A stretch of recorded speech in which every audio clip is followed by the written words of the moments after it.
पहले तो ये हमको मालूम नहीं है कि हम मनुष्य शरीर में कहाँ पर बैठे थे, क्योंकि सब लोग भूल गए। जब भूल जाएंगे, महात्मा तो आए चले गए और मनुष्य जनसंख्या बहुत, सबको तो मिले नहीं और सबकी परख पहचानने में तो जब तक भूल गए कि हम शरीर में है। पहले तो यही नहीं मालूम है कि शरीर में स्मृत जीवात्मा रूह कहाँ पर बैठी हुई है। संत मत के कुल नहीं जानते, सब लोग इस चीज से अनभिज्ञ। संतों ने इस तक पूरा पता लगाया कि शरीर में ये कहाँ पर बैठी हुई है, दोनों आंखों के मध्य में बैठी है। ये ऐसा उसने डंडा बना रखा है,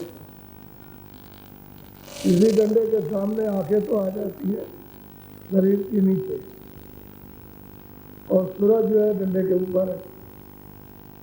यानी ऐसे ये है आकाश, दोनों आंखों का, दोनों कान का, दोनों नाक का और शरीर का, सबका, सबकी बैठक उसने इस तरह से बनाई।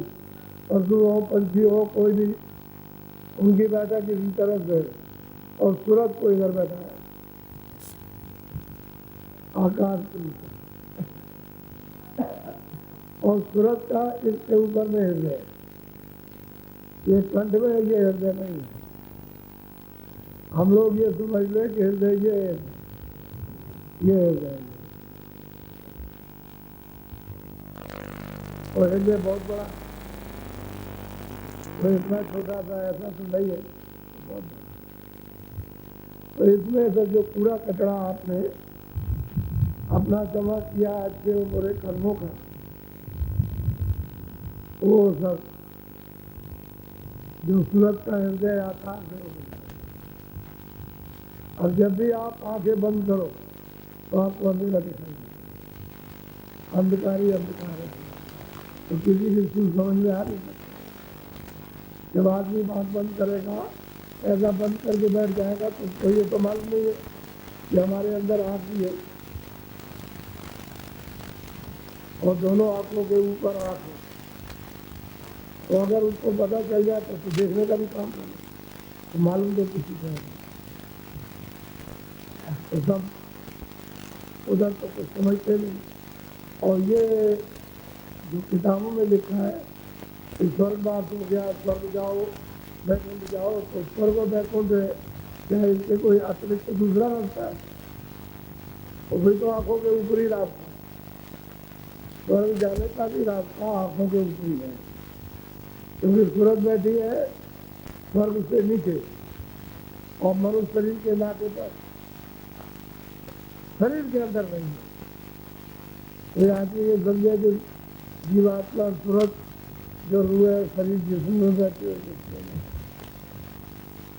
इसलिए अब जब महापुरुष मिल गए और पता लग गया, उनको रास्ता उनको मिल गया, भेद मिला, युक्ति मिली, नाम की, रूप की, स्थान की, तो प्रार्थना प्रेमी की शुरू हो गई। तो दरवाजे पर बैठ के प्रार्थना करते, ये दोनों आंखें बंद कर लेगा, अंदर की आंख ऊपर को देखेगा और प्रार्थना करेगा, ये मैं भीख मांगने वाला हूँ, मेरे ऊपर में दान बख्शीश, यानी सूरज धन की बख्शीश दीजिए। जब ये प्रार्थना करेगा तो उसकी ये मर्जी। दरवाजे पर बैठ करके जो प्रार्थना की जाएगी सूरज, उसकी दृष्टि से, उसके कानों से, तो ये सुधार है। अब मान लो कोई आदमी इबादत करता है, पूजा करता है, तो उनको तो कुछ मालूम नहीं है कि दरवाजा कहाँ है। तो गाँवों में तो लोगों ने लिखा है हरिद्वार, मनुष्य मंदिर है, हरि का दरवाजा है, देव महात्मा ने लिखा है। हम दो नहीं लिखा उसको भी, और कुछ इनका उठा के उसने लिख दिया। अब पूछा जाए कि क्या बोलो हरिद्वार का, तो उनको क्या पता लिखा है हरिद्वार। अगर मनुष्य मंदिर पानी नदी, ये चट है, इसमें वो बांध दे रहा है, आवाज दे रहा है, तरह तरह के बातें बज रहे हैं। लेकिन अब यह है कि मनता जब दीन होकर के पुकार करता है, क्योंकि उनको नाम मिल गया, रूप मिल गया, और शांत तो वो आवाज लगाता है, तो बहरा थोड़ी है। जैसे लोग चिल्लाते हैं कि अल्लाह अकबर, तो बहरा थोड़ी है। भगवान चिल्लाओ तो बहरा थोड़ी, दरवाजे बैठ करके पुकार लगाओ सुना, जिससे सुनता है। और दरवाजा नहीं, वहाँ नहीं बैठे हुए तो कुछ मान लो कहीं भिक्षा मांगने जाओ या किसी को बुलाने के लिए जाओ, दरवाजे पर अगर उसका घर नहीं है और तुम कहने लगे ए दीनदयाल, ए सीताराम, तो घर में अगर नहीं उसका दरवाजा नहीं तो क्यों बोलेगा? वो घर वाला सोचेगा भाई किसी का नाम सीताराम होगा, उसको ये बुला रहा। लेकिन जब उसका नाम जान जाओगे और दरवाजे में खड़े होकर पुकारोगे, तो फट से बोल देगा घर में होगा, क्या हाँ भाई क्या है, मैं ही घर में हूँ। ठीक इसी तरह से इन सब का हाल है, अपने अपने स्थान पर बैठे हुए और दरवाजा इधर है, और आप मतलब ये है कि दीन होकर के और बस तरफ से पुकार करते कि मेरे ऊपर दया कीजिए, कृपा कीजिए, भीख दे दीजिए, आँख खुल जाए, दर्शन हो, कान खुले, आपकी वाणी सुने, तो बड़ा और ऐसी इसी तरह से सत्संग चेक करके रेडियो ने सुना, और जब वो भक्ति का जब उनको नशा चढ़ा तो यही प्रार्थना काम में आती है। जब उनको नशा चढ़ेगा भक्ति का, उसको जोम आएगा, तो बिल्कुल अंधे बन करके फिर मतलब ये सीख के चिल्लाते हैं और प्रार्थना करते हैं। हम लोग ऐसा करते हैं, घाट पर बैठे हुए और अपनी प्रार्थना भी उससे नहीं कर सकते। क्यों? कि जानकार कोई नहीं, यही बात है। जानकार है तो घाट बताएगा और कहेगा अच्छा आप प्रार्थना करो तो तुम्हारी सुनवाई होगी, तो इधर भी सुनेगा उधर भी, दोनों तरफ। कहते हैं मेरे प्यारे गुरु ममता दरवाजे पर खड़ा है और दया कर रो करके तड़प करके चीख करके बेदना के साथ पुकार करते दया होती है। और बहुत से प्रेमी किसी को क्या मालूम इसमें कौन बैठा, इसमें कौन बैठा, ये कौन है? आप तो समझते हो कि गरीब है, ये निर्धन है, ये काला कटू कलूटा है, और ये ऐसा है, मतलब ये गंदे कपड़े, क्या पता चले इसमें कौन है। तो मतलब जब भाव भक्ति सबकी अलग अलग अपनी भक्ति सरदार है, अलग अलग है, सबकी एक नहीं, तो किसी को कोई पता भी नहीं लगा सकता कि किसके ऊपर दया हो रही है, और वही जानता है जिसके ऊपर दया हो रही है। तो घाट मालूम हो जाए तो वहाँ बैठना चाहिए। संत मत में विशेष करके यही है कि घाट पर आकर के जो कुछ भी पुकार लगाने घाट पर सुनाई होगी और वो नहीं करते।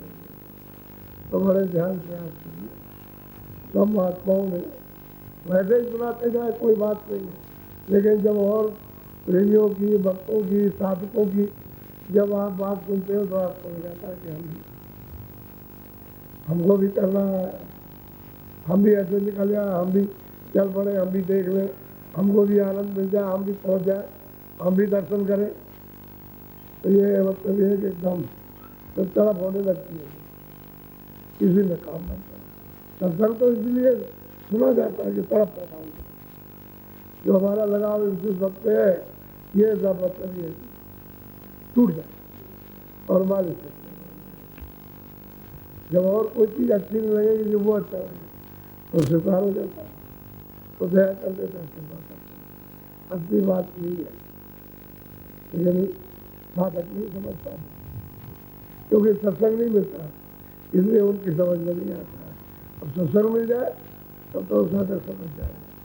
सत्संग हो रहा है इन दोनों में हर अब ये 1.5 वर्षों से जो 1 बरस और महीने हो गए, बिल्कुल प्योर सत्संग, शुद्ध साथ, इसमें कोई इधर उधर का नहीं, कूड़े कचरे की कोई बात नहीं, सीधा साधा, और ये सबकी समझ में आ जाए, सबकी समझ में आए।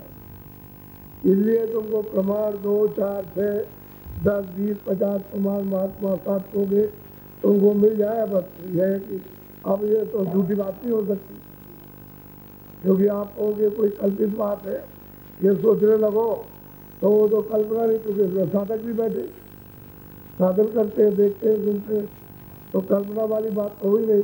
अब यह है कि अपनी अपनी च्वाइस, इच्छा,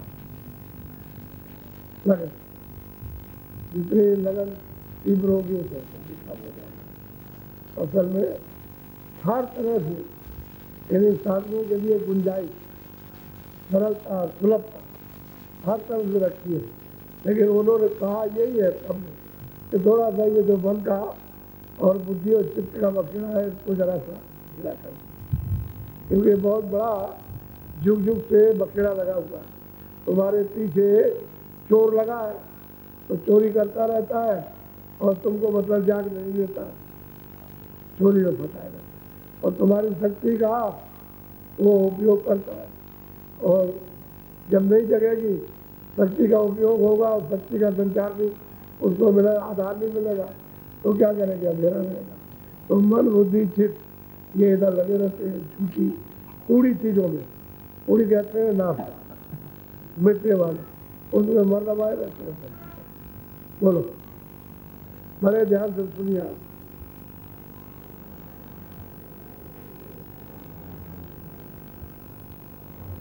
गुरु दरिया चलो सुरत सजनी मन की अब गुरु कहते हैं कि भाई देख, गुरु का जो दरिया है वहाँ तो तुझे चलना पहुँचना पड़ेगा, अगर वहाँ नहीं जाएगी तो पार कैसे जाएगी। तो गुरु का दरिया यहाँ तो है, वो तो इस पिंड लोग ये मृत लोग, इसके ऊपर में स्वर्ग वैकुंठ 2 लोग तो ये हो गए, फिर सूक्ष्म लोग, ईश्वर का स्थान और सूक्ष्म लोग कहते हैं वो 3 हो गए, और फिर उसके बाद फिर वो कारण लोग कहते हैं कि इतने लोग मुझे, और इन लोगों में कितने लोग हैं, इनको सबको पार करना है। उसके बाद फिर कहते हैं नदी बहती है, फिर वहाँ गुरु दरिया बहता है, वहाँ से नदी प्रारंभ होगी। यहाँ कुछ नहीं, यहाँ तो नदी और नाला भी नहीं कहा जाए, नदी और नाले की बात तो यहाँ तो कहते कुछ है ही नहीं, इतना तुझे पार करना। तो कहते हैं कि तभी तो भवसागर, ये सारा का सारा भवसागर है पाने, इसको अगर बहुत मेहनत कठिन तभी करो, कुछ जतन करो, और मतलब मान लो तुमने जीवन में कोई बुरा काम नहीं अच्छा किया, फल मिल गया, तो थोड़े दिन और वहाँ आराम करेगा लगा जाए। अच्छा और कुछ अच्छा करो अपना, तो थोड़ा सा मतलब ये है कि ऊपर पहुँचो सूक्ष्म लोग में थोड़े दिन वहाँ रहो, इससे ज़्यादा फिर आ जाओ, आने का ही है। और कारण लोग में जाओ, वो और भी ज़्यादा वहाँ रहो, तो वहाँ से फिर जब उन्हें चिड़ हो जाए तो चले जाए। तो ये तो आवागमन का स्थान है, ये भी आवागमन का स्थान है, यहाँ भी चले जाओगे, स्वर्ग वैकुंठ से भी चले जाओगे। आपने देखा नहीं कभी कभी ऊपर से तारा टूटते हैं, तो आपने देखा होगा कि नीचे आ रहे हैं, लेकिन जब वो माया में आ जाते हैं, पर्दे के अंदर आते हैं, तो आपकी आंखें उसको देख नहीं सकती, लेकिन ऊपर से आते हैं तो उसकी छाया दिखाई देती है। जब ऊपर से टूटते हैं तो वहाँ से जब पुण्य छिड़ हुआ धकेल दिया, अब यहाँ आकर के उनको किसी भी मनुष्य शरीर में जन्म दे दिया, और वो जन्म पा जाए, किसी घर में भी पा जाए, तो शरीर देना होगा, वो पा जाएंगे, तो उसके बाद फिर आप इसमें लग जाओ, और उसके बाद फिर नीचे उतर जाते। तो आखिर में तो पुण्य कीड़े धकेल दिए गए आगे। ये सब आवागमन में जाओ फिर लौटे, ये नीचे चले जाओ, भाई यही चक्कर लगा रहता है। ये गोट है, जब मतलब 84 खानों से जब बाहर निकलना हो फट पीट देता है, बाहर नहीं जाने देता है। अब गुरु अगर मिल जाए और उसको धीरे से चढ़ा ले जाए और कहे कि चल दरिया में, चल दरिया में, इससे पार निकल इन चारों हाथों से, तब वो जब दरिया का रूप धारण करेगा तब तो वो तो कहते हैं कि भाई अंड है, पिंड है, अंड है, ब्रह्मांड है, पार ब्रह्मांड, वहां से दरिया शुरू होता है। कहते हैं अरे सुनो गुरु दरिया, दरवाजे में बैठ करके जो बताया उसको कर, जैसे बताया उसको देख वैसे सुन, और घाट पर बैठल के विद्या महर देख, और चल उनको इधर मदद देंगे तुझे निकलने के लिए। तो साधक जैसा जैसा सुनता रहता, करता रहता, सुनता रहता, करता रहता, भाव भक्ति जाग जाती है। वो तो सब संग्रह कर लेता, जब संग्रह कर लेगा इन सब चीज़ों को, एकदम जब कुछ नहीं रहेगा, उड़ गया मामला, तब उड़ जाएगा, तब ये सुरक्षा मिल जाती है, चिमटा होगा, फिर देर नहीं लगती। लेकिन मन का, बुद्धि का, इनका सबका वहाँ लगाव रहेगा तो चिमटा होगा। तो भक्ति से चिमटा होगा, आदेश के पालन। तो कहते हैं अरे सुन, तो चल अंदर घाट पर तो बैठी हुई है, और घाट पर तू समझ ले, बजाय तो मतलब जो दो आंखों से नीचे देखती है, अपनी इस आँख को छोड़ दे, अंदर वाली आँख के ऊपर को देख, तो तू चल पड़ेगी, और वहीं से पुकार कर। तो गुरु जो है वो फिर ऊपर में हर मंडल पर हर एक स्थान पर दया करते हैं, लेकिन ले जाएंगे पार। ये नहीं कि वहाँ नहीं रहते, जब स्वर्गलोक में नहीं है, बैकुंठ में नहीं है, या सूचम में वहाँ भी है, लेकिन वो कहते हैं ये ठहरने का स्थान नहीं है, आगे चल, आगे बढ़ता है, दिखाते जाते हैं, उसको ले जाते हैं। ये नहीं कि उधर कोई अंधेरा हो, अंधेरा अंधेरा नहीं रहता, उधर अंधेरा है ही नहीं। अभी आप जब साधक साधना करते हैं, जिनका हो रहा, वो आँख बंद करो तो अंधेरे नहीं, उजाले में चला है, और जो दिखाई देता है वो दिखाई देता ही, ऐसे ही मतलब है रचना, उजाले में है। अंधेरा तो इतना ही है कि जो कर्मों का पर्दा जमा हो गया बस उतना, अगर ये साफ हो जाए तो अंधेरा नहीं है, नहीं अंधेरा, उधर अंधेरा कोई काम नहीं। तो कहते हैं तो भाई गुरु दरिया, उनकी कृपा और दया तो यहाँ से निकल चलेगी। हम उस सत्संग को मिलना चाहिए। बोलो चित से चित को जीतो ये अवसर न। कहते सूरत देख, मैं तुझको समझा रहा हूँ, चित्त से चेत, ये तुझे अवसर मिला है पार जाने का, तो ये इसमें मत फंस जा। ये जो है जो देख रहा है इस संसार को, ये तेरा नहीं है, तुझे कुछ तेरे हाथ में लगेगा, इसको तो तू जीत ले, इसमें मत फंस। और चित्त क्या है, चिंतन कर लेता है, उसका काम खाली चिंतन उसने कर दिया। मन संकल्प करेगा, चलो वहाँ ऐसा करेंगे, वैसा करेंगे। वहाँ लोग किसी को पता लगा कि उसके यहाँ 1 लाख रुपया रखा, उस चिंतन कर लिया, मन संकल्प करेगा, इधर से चलेगी, उधर से चलेगी, आगे से कि ऊपर से कूद जाए, किधर से कूदे, और वहाँ क्या करे, वो सोता होगा। तो बुद्धि निश्चय करती है, अरे भाई ये काम अच्छा नहीं है। मान लो तुम वहाँ गए और जागरण हो गया और पकड़ गए, तो गाँव वाले बहुत मार लगाएंगे, तुम्हारी हड्डी हड्डी तोड़ डालेंगे। ये बुद्धि कहती है, निर्णय करती है अपना, इसलिए ये काम मत करो, ये अच्छा काम नहीं है। भयंकर कहता है कुछ बस दीवार लगेगी। अब इन्होंने अपना अपना काम किया और अहंकार में दीवार लगाई, कुछ नहीं, कोई हमारा कुछ नहीं कर सकता, बस चले जाओगे वहाँ। और जब वहाँ पकड़ गए, मिला इला तो कुछ नहीं, और पकड़ गए चोर चोर चोर चोर या जो कुछ भी, और पकड़ लिया और बड़ी मार लगाई, ठीक है। तब बुद्धि कहती है तो मैंने तो तुमको कहा था, कि तुम ये काम अच्छा नहीं है मत करो, हो जाएगा, अहंकार दीवार लगा। तो चित्र है तो अपना चिंतन कर दिया, अब मन हो तो संकल्प कर,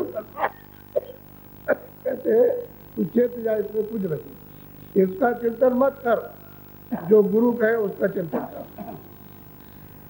तो इस खेत को जीत लेगा, और नहीं तो इसको कोई जीत नहीं सकता। बहुत सागर को, ये तो अंध सागर है, ये वासनाओं का सागर, इसको कोई जीत नहीं पाता। चित्त से चेत शब्दों को सुन करके तो जीत जाएगा, इसी खेत में, इसी मनुष्य शरीर में जीत जाएगा। और अगर तू ऐसे ही रहा लापरवाह तो गया तो तेरे हाथ से। बहुत प्यार से समझाते, इन्हें ऐसा समझाते हैं जैसे बच्चे को पढ़ाई है ना, पढ़ाई है, पढ़ाई जैसे बच्चे को अध्यापक पढ़ाते हैं, ऐसे ही महात्मा जो अनजान होता है उसको धीरे धीरे पढ़ाते हैं। अब पढ़ के कोई जानकार हो जाएगा। बोलो। तेरा भावी बड़ा गुरु कृपा लाओ अमृत। और कहते हैं क्या सूरत देख, तेरा भाग गुरु की कृपा से बहुत बड़ा था, अरे तुझे बहुत खजाना मिलेगा। और जब तू उधर चलेगी तो उधर मतलब है कि अमृत भर भर के पिए, बूंद पिए, टोटी खोल ले, उसके बाद में जितना चाहे उतना पिए और जितना चाहे उतना स्नान करे, वो तो फिर तो ताकत मिलेगी। तेरा भाग है, जब उन्होंने रास्ता बता दिया, मदद करने को तैयार है, दरवाजे का मतलब मालूम हो गया, नाम पता चल गया, उसका रूप मालूम, स्थान, और ये रास्ता, तो फिर चल गया। अब तो चलो, तो अभी तो मेरे सामने कहते हैं तेरा भाग बहुत बड़ा, अभी मेरे सामने तू चल दे और देख, चल ऊपर में चढ़ और फिर अमृत पीना को बचेगा। बरसात 24 घंटे और सदा एक रस होती रहती है, अमृत की बरसात, जड़ियाँ लगी रहती है। ये तो खैर बादल आए, पानी बरसा चला गया, वहाँ कभी बंद नहीं होता, ऐसा अमृत। अब ये तो बरसात होती है, फिर अमृत के बड़े बड़े तालाब, बड़े बड़े सरोवर है, फिर बड़ी बड़ी अमृत की नदियाँ है, और फिर तो उसके बाद फिर समुद्र, फिर महासागर, वो तो खजाना है सब, उसे छोड़कर जोड़ते यहाँ इसने तपस्या की थी, उन्होंने मांग तपस्या के वशीभूत होकर के मालिक ने तोतों को थोड़ी सी जरा सी, अब वो तो अथाह भंडार है, सागर है, थोड़ा दे दिया। अब इनको ले आए तो अभी जाने नहीं देते, तो यही तो बात हो गई और क्या। अब ये जाने नहीं देते, ये मांग करके ले आए तो इनको रोका टोकी, फंसाए हुए दीवार लगाएंगे, पहले यहाँ दीवार लगा दी, अंधेरा बना दिया। अब कर्मों का अंबाल लगा हुआ, अब कौन इसको मिटाएगा, अपने आप मिट नहीं सकता। अब गुरु मिले तभी मिटाए, और गुरु मिलते नहीं ढूंढे का, तो कहते हैं क्या रिश्ता, चल तू ऊपर की चला, अच्छे तरह से अमृत पीना, अमर हो जाए। बोलो। मोती चुनो हंस घटी धारो, चरो अंड के पार। कहते हैं क्या रे सूरज, तू चल तो उधर को, तुझे मोती चुगने को मिले, चाहे जितना चुगना छक छक करके, और उधर चल, ये भी पिंड छोड़, अंड को भी छोड़ दे, क्योंकि अंड की जो रचना स्वर्ग वैकुंठ में शरीर की, उसको भी छोड़ दे, और ऊपर में मतलब ये है कि सूक्ष्म रचना, उसको भी छोड़ दे, चल उसके पार चल, उधर में देख, उधर चल के वो देख क्या हो रहा है। उसको सब बता रहे, बीच का भी सब दे रहे कि भाई यहाँ क्या, यहाँ क्या है, तो चल उधर में चल। अब यह है कि वो चल रही है, निशाने पर आ गई, तभी उसको समझा रहे कि उधर चल। आँख खुल गई, ऐसा नहीं कि आँख नहीं खुली है, आँख खुली है तो देखने लगी, और चल रही कि आगे चल, उसको बता रहे यहाँ मत फंसना, ये कुछ नहीं। अब वो तो आनंद तो है ही, आनंद तो स्वर्ग में भी है बहुत, और आनंद सूक्ष्म लोक में भी है, और क्षणिक आनंद तो यहाँ है खाली, बाकी उधर तो आनंद है। फिर कहते हैं ये कुछ नहीं, आगे चल आगे, तो आँख खोल गई, देखती जाती, समझती जाती है, पूछती जाती है और चलती जाती है। तो कहते हैं चल आगे, तेरा भाग खुल गया। अब तेरा भाग, आँख खुल गई, आँख खुली कि भाग खुला। कितना वापस जाने का, घर में जाने का भाग खुल गया, वो स्रोत खुल गया है। ये भाग नहीं खुल गया कि धन दौलत मिल गया। कहते तेरा भाग आज का खुल गया, चल जल्दी से बोलो। खंड खंड ब्रह्मांड पसारा, निरखो नैन लिया। और कहते हैं खंड खंड, कहते हैं अलग अलग खंड तो है लेकिन बहुत है। ये तो मृतलोक तो वहाँ जो खंड है वो तो मतलब है भोलगा है। इसकी और उसकी क्या महिमा बताई जाए। तो कहते हैं वो तो ब्रह्मांड है अनंत। जितने आप लिखते रहो ना, जिनके गिनती में करोड़ों वर्षों तक रहो, एक रफ्तार कलम चलाते रहो तो नहीं गिन सकते हो, इतने ब्रह्मांड है इन्हीं चारों लोकों में। ये मृतलोक छोड़ करके स्वर्ग, बैकुंठ और ऊपर सूचम है, उसको सब मिला के सूचम लोग कहते हैं, लेकिन बहुत उसमें ब्रह्मांड है। और उसके बाद में जो कारण लोग है ब्रह्म का, उसमें उससे बहुत ज़्यादा। तो कहते हैं गिनते रहो, एक भी गिन नहीं पाओगे, इतने हैं। और कहते हैं जब उधर जाओ तो खंड खंड अलग अलग ब्रह्मांडों के, और निरखो नैन निहार, आंखों से देखते जाओ सबको, सबको देखो। और गुरु की कृपा और दया ये होती है तो सबको दिखाते जाते हैं।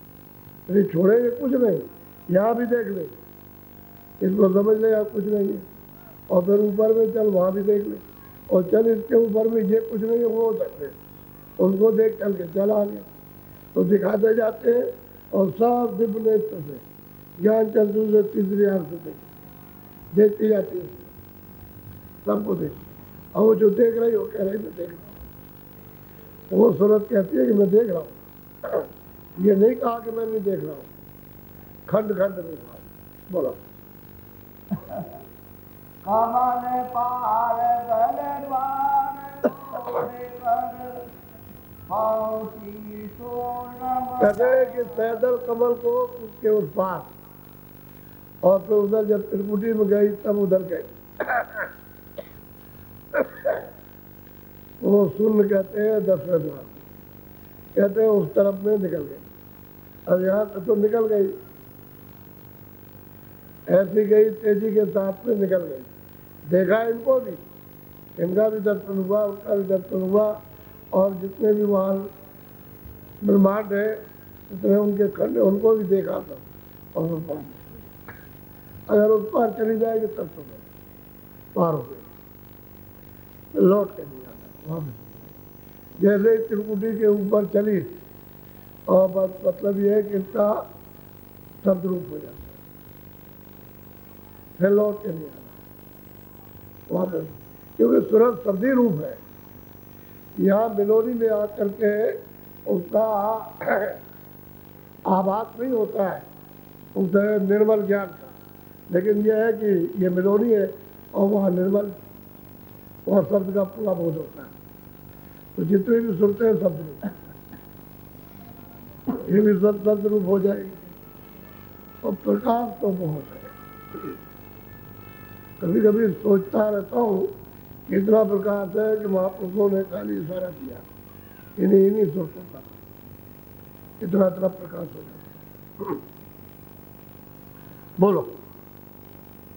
दोने धक्कार आदि की आई, पकड़ी जो अब यह है कि जब त्रिकुटी ब्रह्म स्थान को पार करके शून्य यानी 10वें द्वार की पार ब्रह्म की तरफ सूरज जब चलती है और सतरूप हो जाती है, तो धक्कार आद सतलोक आ उधर से धक्कार आ इस तरफ तो उसका आभास। हालांकि बीच में सूर्यमंडल है, फिर उसके बाद इतना बड़ा मैदान है, कितने खरबों जोजन का बीच का मैदान है, सब खबर होता। ये मैदान तो कितने खरबों जोजन का, कितना लंबा चौड़ा मैदान, उसको कौन पार करेगा। अगर गुरु न हो उधर जाने आने वाले तो पार हो ही नहीं सकते। पार होने के बाद तो कहते हैं कि आज जहाँ से सुरतें आई, जहाँ से सारा विकास हुआ है, जहाँ से रचना का विस्तार हुआ, कहते हैं वहाँ से वो आवाज आ रही और इतनी जोर की धत्कार हो रही हो धत्कार शब्दी हो वो मालूम होता है, क्योंकि तुरंत शब्द होती है, तभी वो पकड़ सकेगी उसको, तभी वो मतलब है कि चढ़ सकेगी पकड़ के, नहीं तो आवाज तो बर्दाश्त नहीं होगी। वो कहते हैं कि मैं नीचे की आवाज सुनते हैं तो हमारा माथा फटा जा रहा, माथा फटा जा रहा, बर्दाश्त नहीं हो रहा, इस तरह से होता है। ये नीचे की आवाज़ें जब आने लगती है तो एकदम से मतलब ये है आनंददायक, लेकिन कहते हैं माथा फटा जाता है, ऐसा मालूम होता है। क्यों? तो पर्दा साफ हो रहा, उनकी वजह से माथा फट रहा। पर्दा साफ हो जाएगा तो फिर नहीं, पर्दे की वजह से, उसकी वजह से वो बर्दाश्त नहीं होता, और उससे धीरे धीरे गंदगी साफ हो जाए तो समझ हो जाए, हजम हो जाए। तो लोग कहते हैं कि हमसे अब नहीं हो सकता, ऐसा कहते हैं। और प्रकाश भी गंदगी की वजह से इतना वो तेज है कि वो गंदगी पर्दे की वजह से वो बर्दाश्त नहीं होता, कि सहन हो जाए रोशनी, लेकिन जब गंदगी हट जाएगी तो उसको सुरक्षित करती। अभी तो पर्दे में है, और तो पर्दा नहीं रहेगा तब सहन करता। बहुत प्रकाश, ये तो यहाँ तो कुछ है ही नहीं, इतना प्रकाश है। कहते हैं आग की धक्का आती, वहां से खबर होने लगती। बोलो। समुद्र पार पेशा पर न्यारी, सोनत भवन गुंजा। कहते हैं भाई समुद्र पार, ये चारों जो शरीर है और चारों अवतार इनके पार, कहते हैं कि उधर में सब वो पारविन की आवाज सुनकर कहते हैं गुंजार हो रहा, बरस रहा आनंद, और हंसों की टोलियां, हंसों के जूथ, झुंड, तरह तरह के एक पलक में मारते हुए इतने इतने बड़े बड़े महल यानी बना देते हैं, ऐसे करे बस नहीं, साधक तमाशा ही देखने लगे।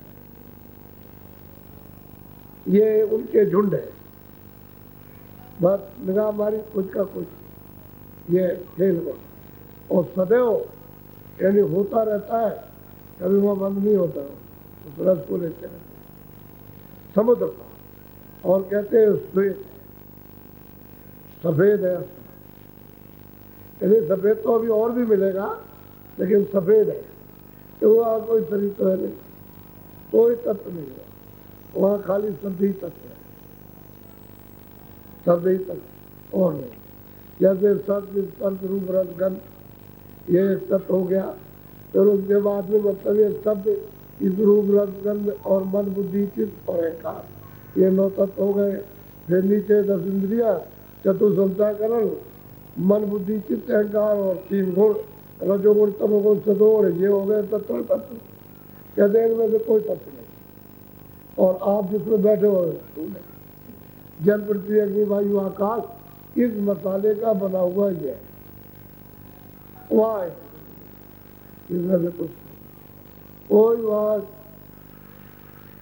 हवा भी नहीं जाएगी, जा ही नहीं सकती वहाँ नहीं। कहते हैं वो श्वेत आता है, श्वेत उपद है, और कहते हैं कि वहाँ हंस यानी गुंजार मार करते रहते हैं, और एक एक हंसों का वहाँ जो प्रकाश है वो सैतल कमल ईश्वर से यानी कितने गुना ज़्यादा, एक एक सूरज का जो वहाँ रहते हैं, और जो पहुँच जाएगा बहुत बस।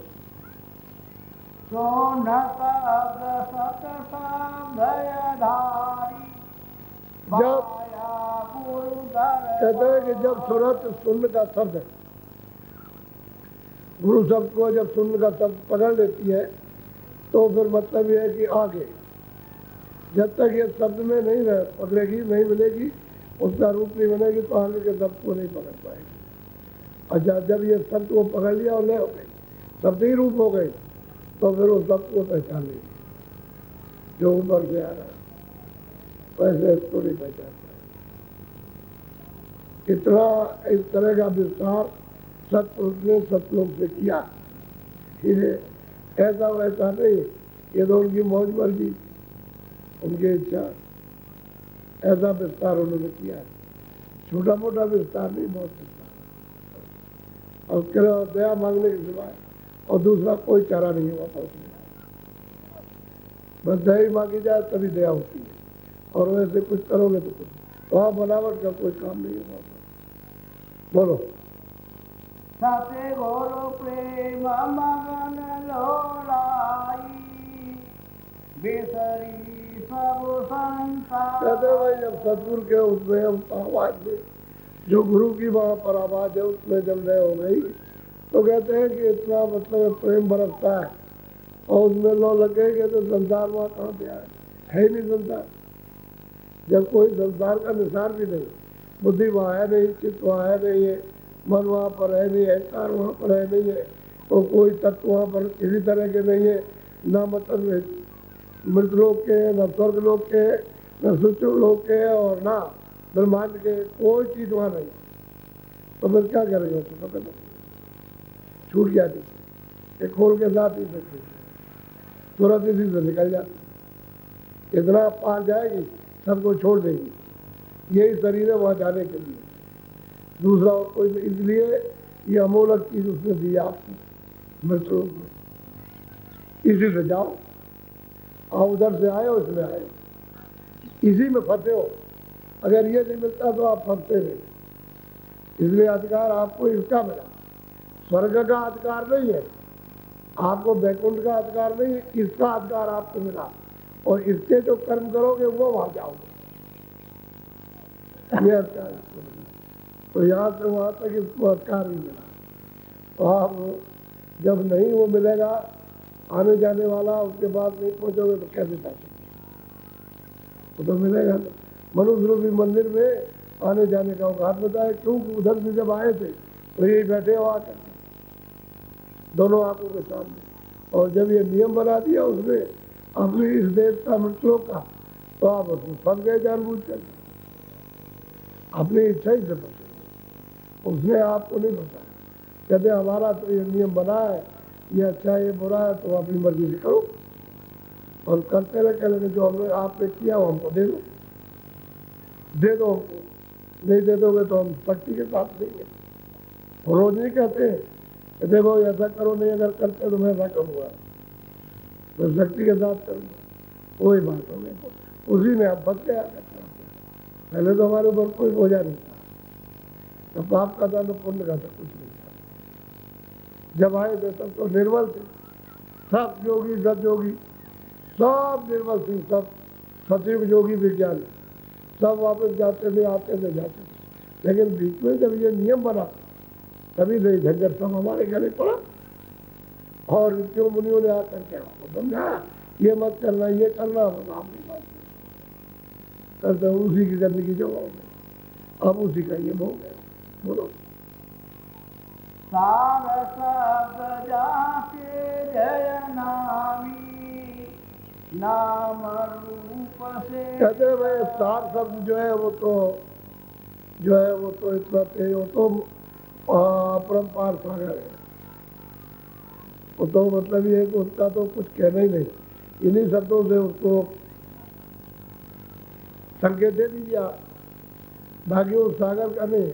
कहते सार तो वही है, क्योंकि उन्होंने तो अगम, और अगम लोग अगम पुरुष, अलग लोग अलग पुरुष, सतलोग सतपुरुष। अब ये रचना तो उन्होंने पहले ये की अनादि पुरुष ने, फिर सतपुरुष ने सतलोग से ये किया, उधर तो उनका है, इधर सतपुरुष का, बस इतना ही है। अब यह है कि सतलोग में पहुंच जाओ तो वहाँ बंधन नहीं, कुछ भी ऊपर जाओगे। अब यह है कि उन्होंने तो ये कर दिया, और ये नहीं करोगे, ये सब किया तो मौज मर्जी से।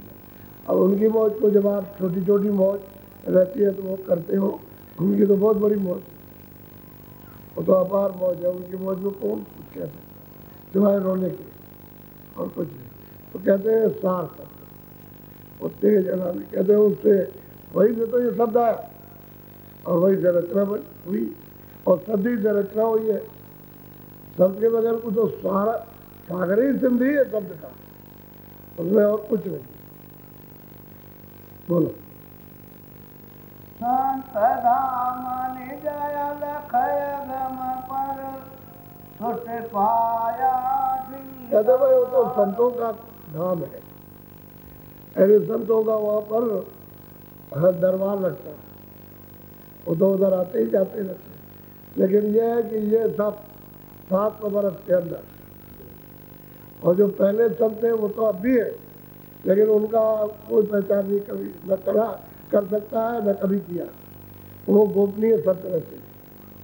तो अब भी है, पहले भी थे, उनको कोई नहीं पहचान सका, न पहचान सके, और न वो पहचान कभी किसी को करा सकते। ये तो प्रकट जो भेजे हैं वो तो जीवों को ले जाने के लिए वो काम, तो कहते हैं वो तो उनका धाम है, वही आते और आते जाते रहते हैं।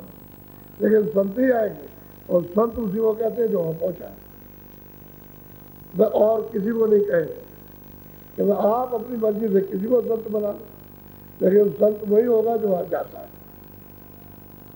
और नहीं कोई संत होगा, न कोई योगी होगा, न कोई योगेश होगा, न कुछ, न ऋषि न मुनि, कोई नहीं। और संत उसी को कहते हैं जो वहाँ आता जाता है, वहाँ उनका स्थान है, वही के रहने वाले, और देश है, वही से आते हैं, वही जाते हैं, और वही जीवों को ले जाते हैं। असली चीज तो ये है, अब वो चल रही है तुरंत, ये सब गुरु से जो अच्छी प्रार्थना की है उसको देख दया कर रहे, अब वो दया कर रहे दिखा रहे, उसको ले जा रहे। बोलो। सतगुरु पूरे असल मुकामी मैं उनकी बलिहार। कहते भाई सतगुरु पूरे अचल, जो चलायमान अवस्थान नहीं है, वो देश चलायमान नहीं है, स्थिर है, एक रस रहने वाला। कहते हैं कि भाई मैं तो गुरु पर बलिहारों में तो किसी को जानता है, जिन्होंने यहाँ से वहाँ पहुँचाया, कहते हैं गुरु उन पर बलिहार पिछावा वो मिलना चाहिए। अब ये भेद किसी को बात किताबों में तो आप कह नहीं, या आपको चलो ढूंढे चल गए कि भागवत में मिल जाएगा कि गीता में मिलेगा, उसमें तो ये नहीं, आपको कहाँ से मिलेगा? ये तो तत्वों का है, मतलब ये योगियों का नहीं है, न योगेश्वरों का, न ऋषियों न मुनियों का, ये तो मतलब ये सब नीचे के, और ये तो मतलब ये वहाँ ये सब कहाँ पहुँच सकते कोई नहीं जाता।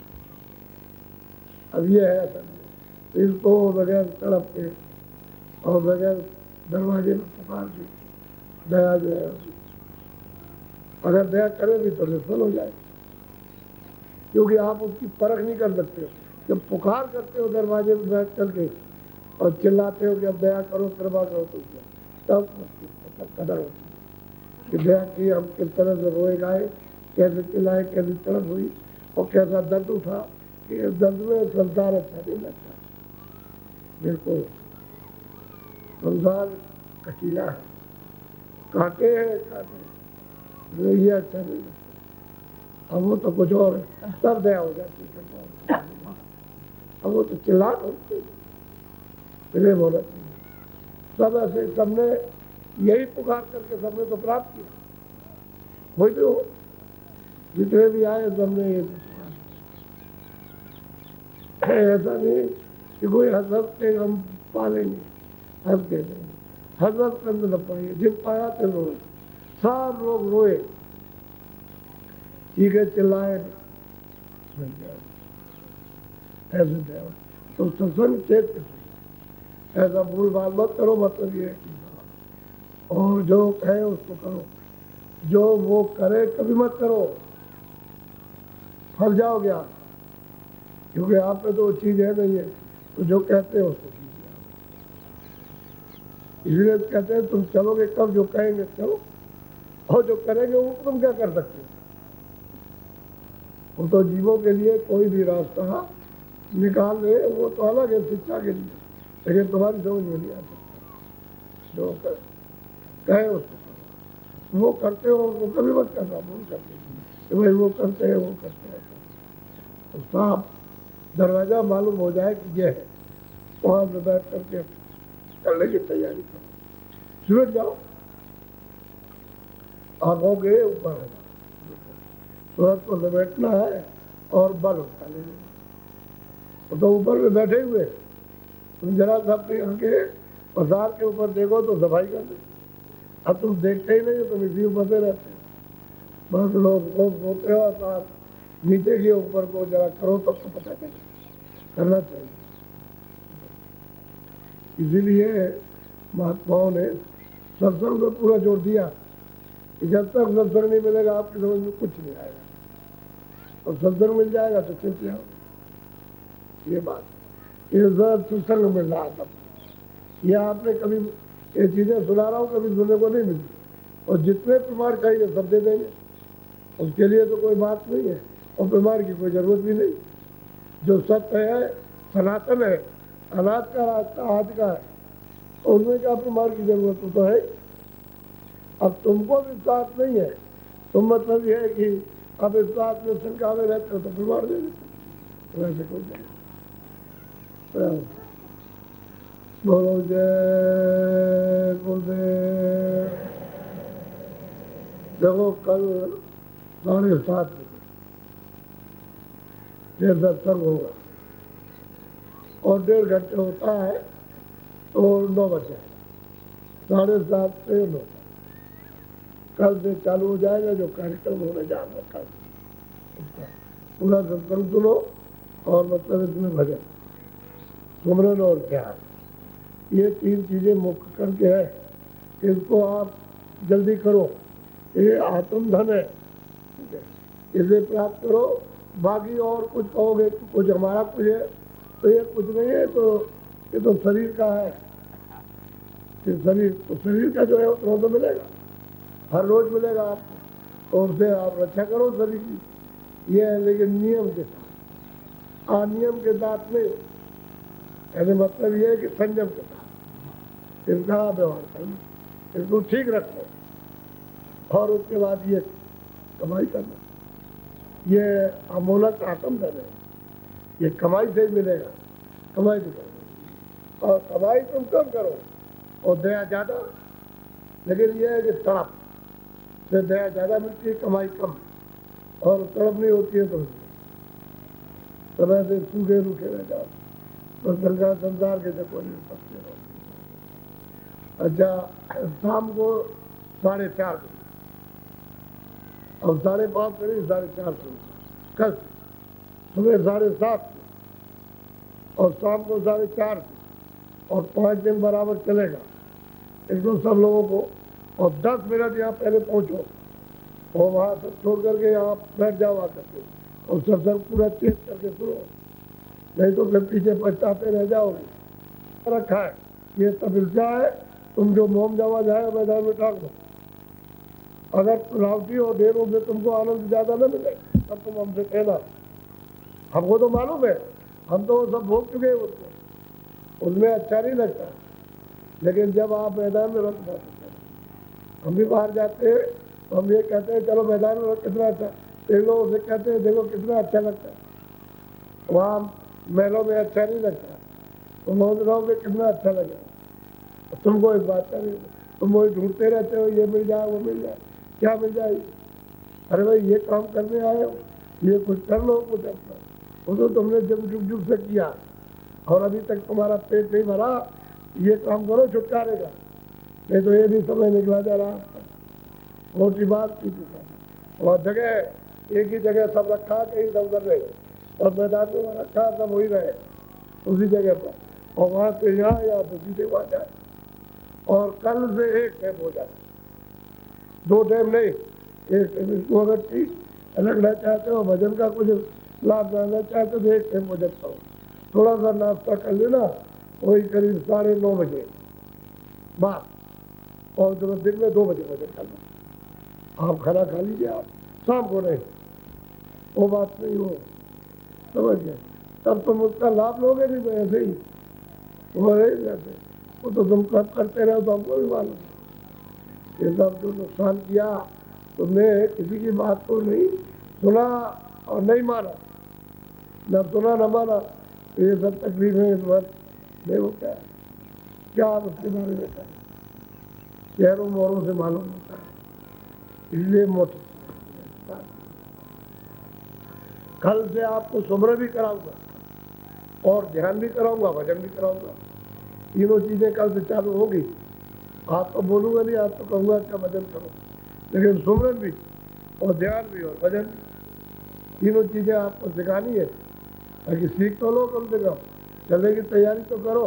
नहीं वही पड़े हुए हो, बस कहीं नहीं समझते, खिसेगी नहीं रहे, बस पकड़े हुए हो, बस ऐसे करके लटक रहे हो, लटक, और रहेगा तुम्हारा कुछ नहीं। डाल छूटी खत्म हो गया, छुटो डाल है।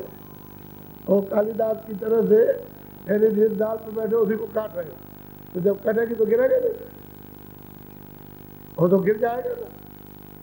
तुम इस पर बैठे हुए हो और पकड़े हुए हो कच्ची चीज को, तो ये गिरा तो सब गिर गया। तो सोचा करो, विचार करो। अच्छा, अब आप भजन कपड़ा सिर पर डालो और जो हमारे आपके